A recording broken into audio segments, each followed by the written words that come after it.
jangu Wenharo nekuti ndinidadaro ndikanetsa ini ndoenda ndega uma dzatotenderera chiona mafanzi akupemberera vane godo musodzi yavo yoverera ungwa dzatotenderera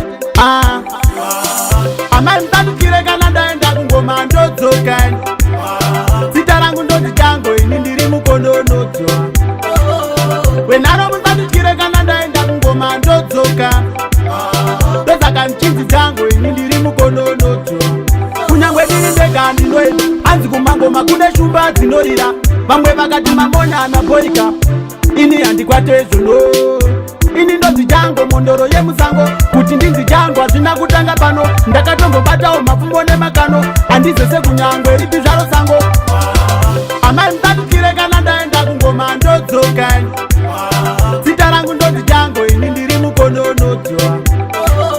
Wenharo musadukire kana ndaenda kungoma ndodzoka ndosaka mchinzi dzangu ini ndiri mukono unodzvova saka musandityire mama pamangoma ina handizi mwana ndakatozvibhira kurova ngoma ndinondozvionera ikoko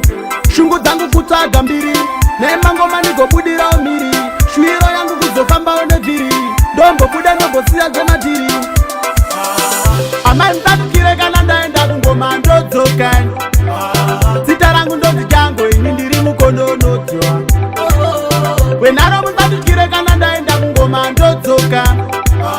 ndosaka mchinzi dzangu ini ndiri mukono unodzvova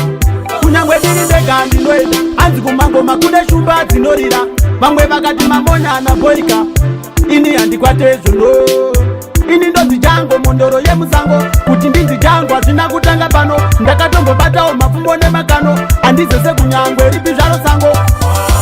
amai musadukire kana ndaenda kungoma ndodzokani zita rangu ndonzi chango ini ndiri mukono unodzvova Wenharo musadukire kana ndaenda kungoma ndodzoka